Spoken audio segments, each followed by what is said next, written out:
Hi everyone, welcome back. I am in love with this card. I don't know what it is, but I'm so happy with it. so I am using the Cupid Clearly Besotted stamp set. I used this last year, I believe. Yeah, I think I only got it last year. And I don't think it was brand new last year. That makes sense. So this is an older stamp set. Don't know which year. But I love it. I think these little cheruby, cupidy dudes are just the cutest thing ever. And so I have stamped them and cut them out using my scan and cut to do that. And I am going to colour them all in the same way, but I just thought I'd walk you through this bit. So I have some brown tones. Again, all the colours and things will be in the list below if you need to know the name of the colour and the Copic marker number. But obviously use whatever you have. You can use the pencils, you can use watercolour markers, you can use other alcohol markers, doesn't matter. Just get colouring. And it turned out really cute because it was really kind of pastel-y, which is not normally what I go for. But maybe that's why I like it. I don't know. Maybe there's a change coming. But I have the browns for the hair and some sort of skin tone colours for the little bodies. And then I have a couple of blue violets which are kind of got a purpley hint to them for the little, I guess the little sack that holds the bows and arrows in, or the arrows at least. And then a red violet for the arrows, a red for the little outfit, and then a blue-green for the cloud. And it's just a hint so it doesn't look stark white. So I did the same colours for all of them and for the envelopes. I then dragged out my honeybee stamps cloud borders and cut a whole bunch using the waffle flower layering dies in an A2 size, and cut a load out of just some white cardstock that I had on hand. And then I have a piece that is also the A2 size of some Bristol Smooth, my new love, cardstock. And I've got two stencils here. I've got I think it's the Radiating Rays and the Mini Clouds from MFT. And I wanted to do something a little bit different. I had this vision in my head of what I wanted these little cute, where I wanted them to be sat in the clouds, but with a bit of like sunlight or light coming through the clouds. And I had no clue how to achieve this. So this is total experiment, and I'm so glad it worked. So I'm going to start with some milled lavender, Distress Oxide, and a blending brush, and I'm just going to very lightly go over the stencil edges and just turn it each time. Each edge has a different configuration, is that the right word, of clouds, so they're not all the same basically. And so every time you turn it, you get this different heights and different size, I guess like the roundness of the cloud, and it's so easy, it's so quick, and it creates these fabulous backgrounds. And I'm so chuffed to have this. Sometimes I think stencils, they're beautiful, but they can be a little pricey. But I'm glad that I have stencils. Stencils are awesome for creating flat but very dimensional at the same time backgrounds. I just think you can create so much with them. So just checking the height of the largest or the tallest cloud, because I wanted another layer of clouds, which is what the white cardstock's for.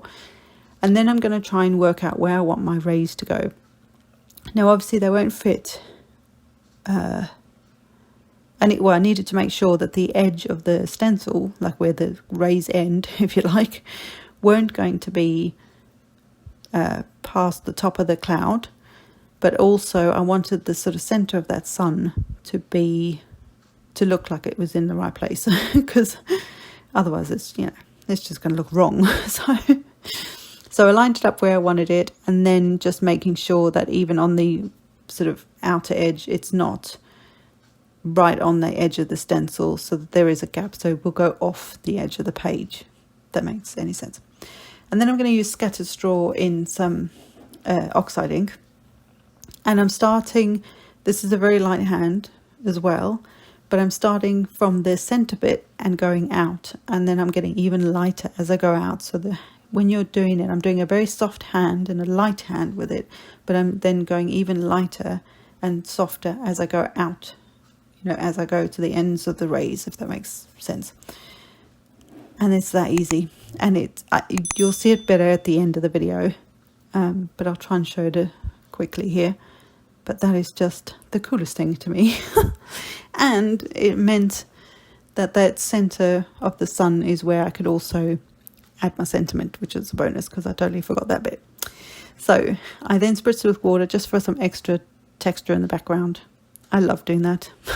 You guys know that. I spritz everything within an inch of its life. But anyway, and that was it. So while that's drying, maybe not while it's drying, I'm now going to put the clouds on. I've done so many. Put the clouds on the bottom. And what I'm doing is I'm not going right into the like bubble bit of the cloud, so that I can still have this so there's no tape there, so that I can still tuck things behind there. And I'm just going to layer each one on here.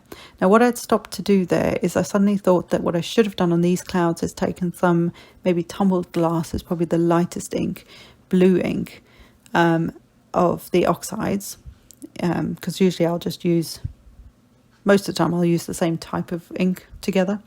So I could have used a tumbled glass or a very pale blue oxide ink just on the edge of those clouds, but it still looks cute, so I'm still happy. I'm really happy with the way this turned out.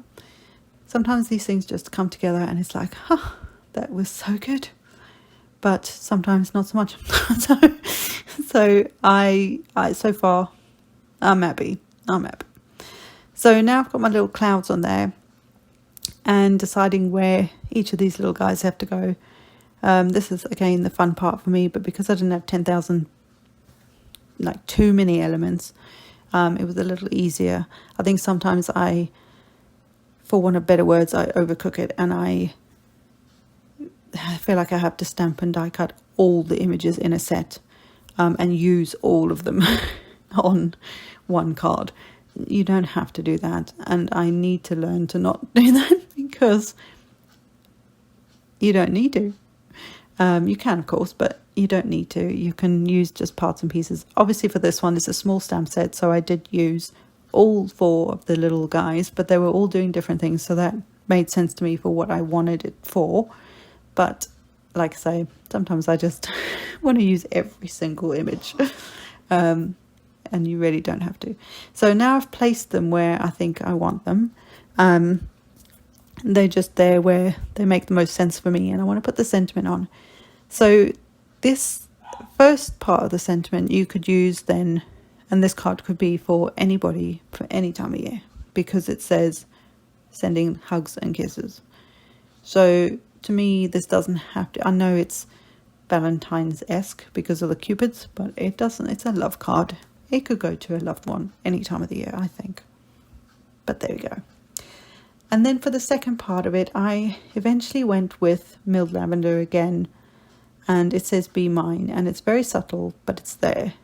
I was going to put a red ink, and you saw my Stampin' Up! Ink come out there, but it was this is very pastel-y, and I didn't want anything too red, if that makes sense.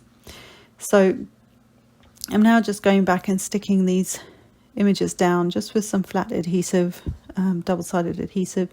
So no dimension as in foam dimension, but I still think you get a lot of dimension because of the layering of the clouds, then sticking things behind them that gives you that look, that illusion that there's a bit of dimension, and then also that background. I was so chuffed with that background and how the clouds and the sun rays, how they just worked so wonderfully together, and the colours I think made a difference there. So I hope you've enjoyed this. This is one of the shorter videos, but I hope you enjoyed this.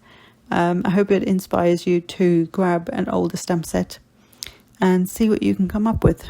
And your stencils, use your stencils. They make wonderful backgrounds. And I will see you next time, guys. Bye for now.